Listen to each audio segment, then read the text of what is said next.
雑学喫茶。主人公が早期売買をしようとしている。富良野のイメージを落としかねない。2022年、とあるアニメが富良野市を怒らせたと話題になりました。臓器売買？そんな物騒な事件が起きてたんだ。今回はその邪神ちゃん騒動について解説と考察をします。邪神ちゃんって？今回問題となったアニメは邪神ちゃんドロップキック X です。どんなアニメなの？簡単に言うとバイオレンスギャグアニメですね。主人公の邪神ちゃんは上半身はギャル、下半身が蛇の悪魔です。癖強。ある日邪神ちゃんは女子大生ゆりねちゃんに召喚され、魔界に帰れなくなりました。魔界に帰るためには召喚者のゆりねちゃんを殺さなければいけません。物騒だな。そのためドロップキックなどで倒そうとしますが、毎回返り討ちにあります。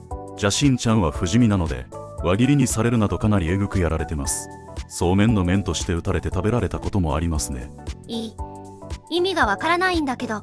このようなブラックジョークを持ち味にした作品ですね。2018年に1期、20年に2期、22年に3期が放送されています。3期まで放送されてるんだ。意外と知名度はあるんだね。いいえ、他の3期まで放送されているアニメと比べると知名度は低いです。制作陣もこのクラスのアニメが3期を放送するなど正気の沙汰じゃないと語っています。じゃあどうして3期は放送されたの？それはアニメ制作陣のぶっ飛んだ資金調達のおかげでしょう。資金調達について。そもそも一つのアニメ作品が2期まで放送されること自体珍しいです。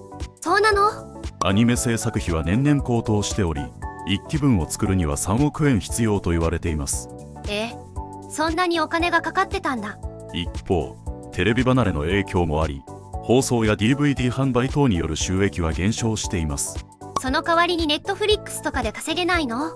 はい、もちろん動画配信サービスは重要な資金源です。しかしそれだけではとても3億円という制作費用を賄えないのが現状です。じゃあどうやって邪神ちゃんは資金を集めたの？あらゆる手段を使っていますが、クラファンがなかなか面白いですね。3期のタイトル命名権を100万円、サブタイトルを20万円で売ったりしていました。それはぶっ飛んでるね。他にも広告が大量に出る海外製アプリのようなゲームを開発しました。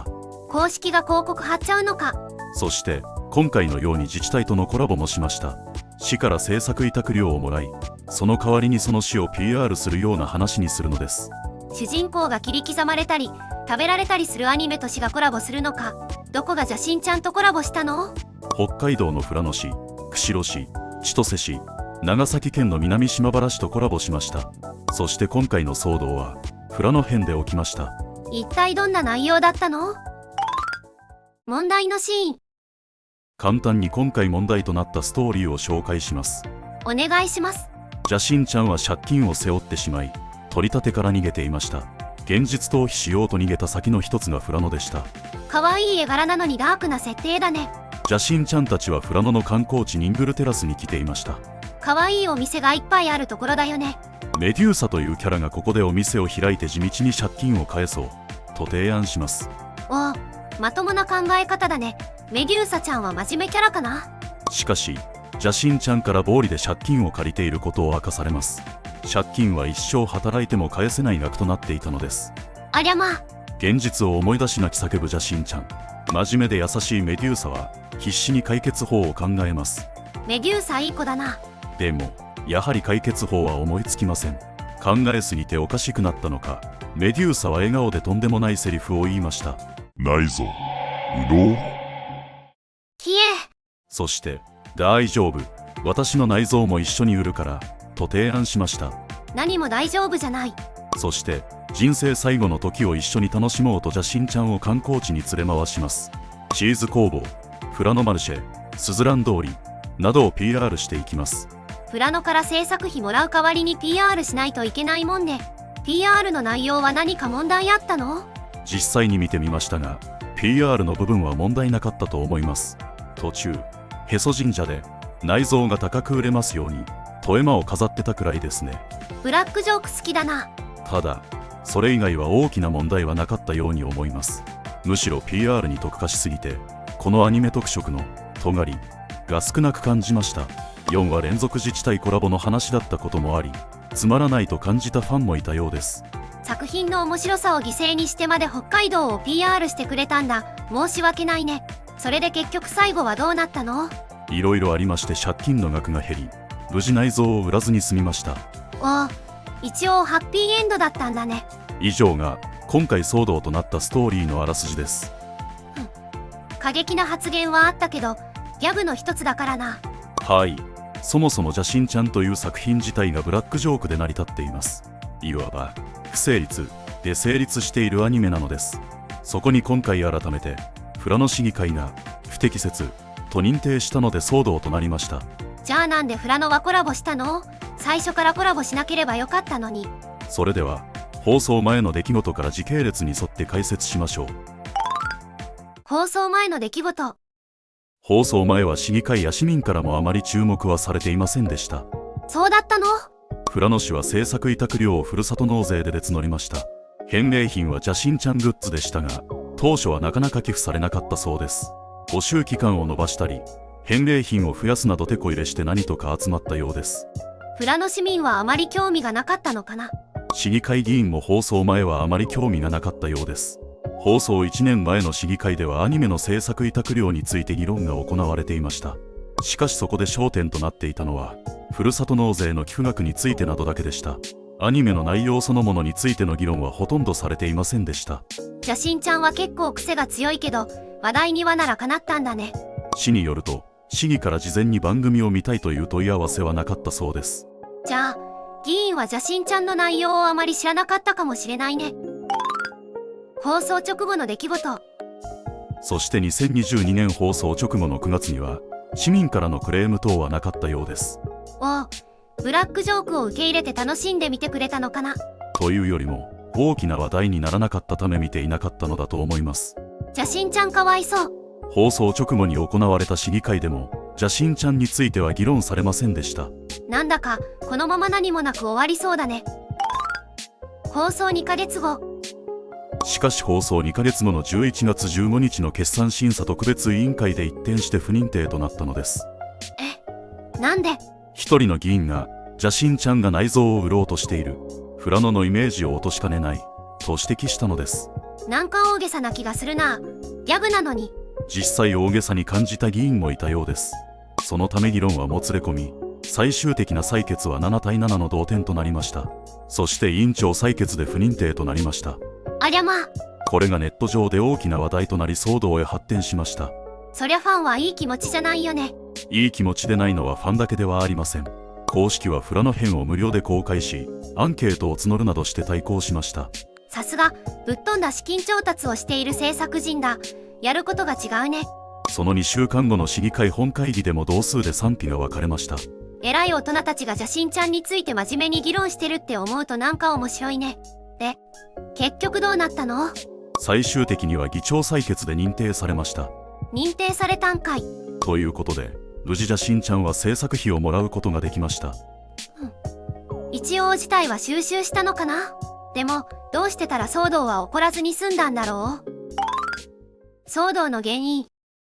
今回、騒動が起きた原因は市と議会でのすり合わせが不十分だったことが大きいです。放送前に邪神ちゃんの内容を確認した議員はほとんどいなさそうだったもんね。また、富良野市が邪神ちゃん関連のイベントを行わなかったことも原因でしょう。イベント？同様にコラボした帯広薬師路では2022年に邪神ちゃん関連のイベントを行いました。それにより、市民や議員が前もって邪神ちゃんのことを知ることができました。富良野もイベント開催すればよかったのにね。この年は北の国から40周年、富良野ワイン50周年と他のイベントと重なっていました。そのため、議会への邪神ちゃん関連イベントの予算提案が難しかったそうです。そういえば、北の国からも富良野が舞台だったね。いろんなイベントが重なって忙しかったんだ。ちょっと仕方ない気もするね。市長も釧路や帯広に迷惑をかけてしまい申し訳ない、と話していました。田野市はどんなイベントをしていたの？千歳、釧路、帯広は？千歳市は切手など多くのコラボグッズを販売したそうです。それはファンは嬉しいね。道の駅サーモンパークでは缶バッジ、キーホルダーなどを販売しました。また、ホロピナイ食堂ではキャラクターをイメージした食べ物も提供しました。積極的に関わっていていいね。釧路市はアニメに登場した場所をまとめた聖地巡礼マップの発行を予定しています。アニメファンだけじゃなくて普通の観光客も楽しめそうだね。帯広市は邪神ちゃんパネルの設置やお店でのクリアファイル配布などをしました。帯広に行くきっかけを作ろうとしているのがわかるね。しかし富良野ではこのような具体的な動きはありませんでした。そのため市と市議の間で邪神ちゃんについて共通の理解がされなかったと思われます。コラボイベントって結構重要だったんだね。自治体コラボの問題点。今回の邪神ちゃん騒動は共通認識の不足が原因でした。しかし今後もこのような自治体コラボによる問題は起きてくると思われます。どういうこと？アニメなどの創作物は尖っていればいるほど面白いものです。一方自治体は平等でなければならないため尖りを避ける傾向にあります。確かに思えばアニメと自治体って相性が悪そうだね。そのため今回のような批判は富良野でなくても出てくる可能性はあると思います。例えば富良野が舞台の北の国からでは北海道を暗く湿っぽく描いています。そのためその地域の人から少なからず批判が出ていました。自分の地元が悪く描かれてたら気分良くないよね。一方うまくコラボしている自治体もあります。その例が北海道浜中町出身の作者によるルパン三世でしょう。ルパンって北海道の人が描いてたんだ。こちらは自治体ではなく商工会が窓口となってコラボしています。そのためビジネスとして話ができるため自治体とコラボするより動きやすいです。うまく考えたね。今後アニメ産業はどんどん成長していきコラボの領域も広がるでしょう。自治体がコラボする際は今回の騒動をよく振り返っていただきたいですね。これから邪神ちゃんと富良野はどうなるのかな。邪神ちゃんの今後。ではまず邪神ちゃんの今後について考えてみましょう。市から批判されたんだから人気落ちたりしないかな。おそらくその可能性はないでしょう。というよりも基本的に邪神ちゃんはノーダメージだと思います。どうして？普段から邪神ちゃんは内容も制作陣もぶっ飛んでいます。そのためファンや制作陣はトラブルに耐性があると思われます。今回の騒動くらいではファンは離れないでしょう。むしろいい宣伝になったとすら思っているかもしれません。強い。ただ今回の騒動で問題点も見えてきました。問題点？邪神ちゃんが邪神ちゃんであるためには今後も尖っていく必要があります。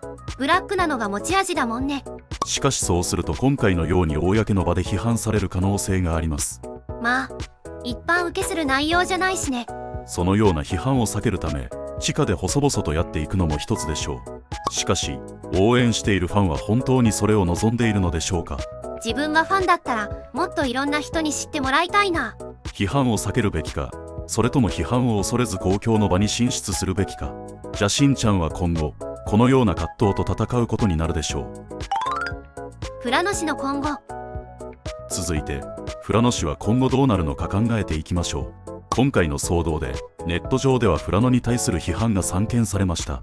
富良野のイメージが悪くなった、もうふるさと納税しないという意見もありました。ファンからすれば面白くないよね。今回の騒動で富良野市は一つ学ぶべきことができました。学ぶべきこと？ふるさと納税はただ返礼品を送れば終わりではないということです。返礼品を送ればいいんじゃないの？今回のふるさと納税では邪神ちゃんとコラボした富良野ワインなどを返礼品にしていました。いいじゃん。ファンはもらったら嬉しいんじゃない？もちろん返礼品は寄付の大きな動機の一つでしょう。しかしそれだけではないと思うのです。それだけではない？